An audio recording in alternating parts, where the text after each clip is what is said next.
আর এবার আপনাদেরকে যে ছবি আমরা দেখাচ্ছি 20 বছর পর কলকাতায় সাহিত্যিক তসলিমা নাসরিন। 20 বছর পর কলকাতায় সাহিত্যিক তসলিমা নাসরিন আগামীকাল রবীন্দ্র সদনে তার বই প্রকাশের অনুষ্ঠান রয়েছে। প্রকাশিত হবে তসলিমা নাসরিন আত্মজীবনী সমগ্র। দীর্ঘদিন নির্বাসিত ছিলেন বাংলাদেশি লেখিকা। তার একটি বইকে কেন্দ্র করে বিক্ষোভ অশান্তি ছড়ায়। 2007 সালে কলকাতা ছাড়তে বাধ্য হয়েছিলেন লেখিকা। বই বিতর্কে 1994 সালে বাংলাদেশ ছাড়তে হয় তসলিমাকে। আমেরিকা ইউরোপে থাকতেন তিনি। পালা বদলের পরই ফের কলকাতায় ফিরে এলেন তসলিমা।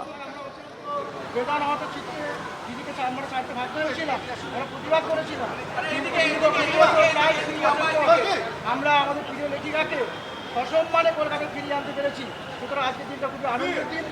আমরা এই মুক্ত পশ্চিমবঙ্গে অর্থাৎ আমরা যে একটা মুক্ত চিন্তা আবহাওয়া পেয়েছি, মাননীয় মুখ্যমন্ত্রীকে ধন্যবাদ, তিনি আমাদের স্পেসটা দিয়েছেন যে আমরা লেখিকাকে আনতে পেরেছি, তিনি সিকিউরিটি ব্যবস্থা করেছেন এবং নানান সাহায্য করেছেন। এবারে আমরা পাবলিকলি অ্যাপিয়ার করলাম, আপনাদের যা কিছু করার এবারে আমাদের প্রিয় লেখিকা।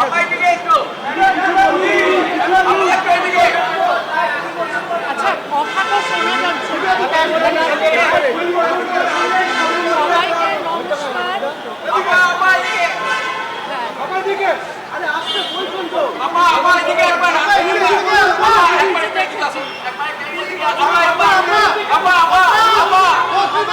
ভালো লাগছে,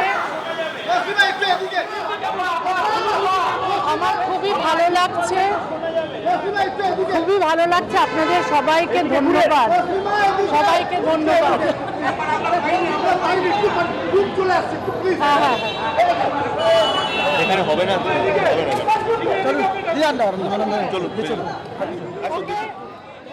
20 বছর পর কলকাতায় পা রাখলেন তসলিমা নাসরিন। 2007 সালে কলকাতা ছাড়তে বাধ্য হয়েছিলেন তিনি। আগামীকাল রবীন্দ্র সদনে তার বই প্রকাশের একটি অনুষ্ঠান আছে, সেই কারণে সেই উপলক্ষে আজকে তার শহরে ফেরা। কিন্তু শহরে ফেরার আগে তসলিমা নাসরিন তিনি যে কতটা খুশি আজকে সকালেই তার পোস্টে বোঝা গেছে। তিনি লিখেছিলেন পোস্টে, আজই এ প্রভাতে কলকাতা অভিমুখে যাত্রা করিলাম। সুমন মহাপাত্র আমাদের সঙ্গে রয়েছেন, আমাদের সহকর্মী সুমন। এই শহর বোধহয় আরো একবার বোঝালো যে আমরা মুক্ত চিন্তা ধারক বাহক, কেউ আমাদের কাছে ব্রাত্য নয়, অচ্যুত নয়। সুমন।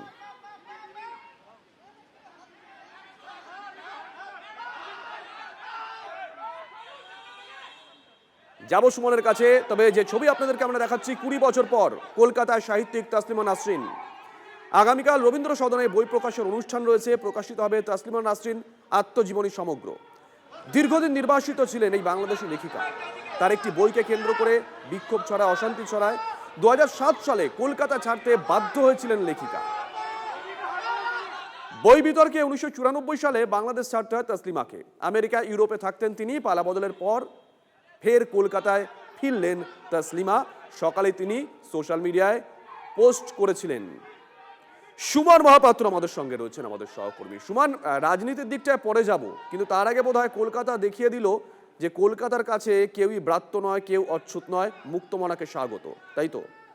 তবে একেবারে সময় লাগলো, বছর 20, 2 দশক, কিন্তু তসলিমা ফিরলেন এবং ফিরছেন তিনি যখন আজকে তিনি এই এয়ারপোর্টে তাকে একটা অভ্যর্থনা জানানো হয়, তাকে ওয়েলকাম করা হয় কলকাতাবাসীর পক্ষে থেকে। এবং সেখানে আমরা রাজনৈতিক ব্যক্তিত্বদেরও দেখতে পেয়েছি। আগামীকাল নন্দন চত্বরে সেখানে কিন্তু তিনি তার কবিতা এবং তার গান পাঠ হবে, কবিতা পাঠ হবে, গান গাইবেন একজন শীর্ষেন্দু মুখোপাধ্যায় সেখানে থাকবেন, স্বাগত ভাষণ দেবেন মোহিত রায়, শীর্ষেন্দু মুখোপাধ্যায় বলবেন, তার সঙ্গে বিনায়ক বন্দ্যোপাধ্যায় এবং তসলিমা নাসরিন বক্তব্য রাখবেন। কবিতা পাঠ করবেন তসলিমা নাসরিন, গান গাইবেন মৌসুমী হোসেন, তারপর ধন্যবাদ জ্ঞাপন করবেন শান্তনু সিংহ, সর্বোপরি স্বাগত জানাবেন মুখ্যমন্ত্রী শুভেন্দু অধিকারী। নিঃসন্দেহে বলা চলে তসলিমার ঘরে ফেরা, বাংলায় ফেরা।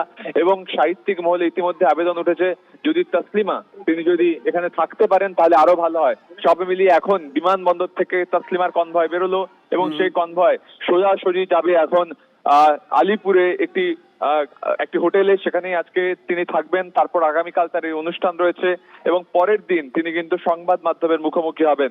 আজকে তিনি কিন্তু এই কলকাতা বিমানবন্দরে নেমে শুধুমাত্র ধন্যবাদ জ্ঞাপনটুকুই করেছেন। এখন তার কনভয় কিন্তু রওনা দিয়েছে আলিপুরের হোটেলের দিকে। ধন্যবাদ সুমন।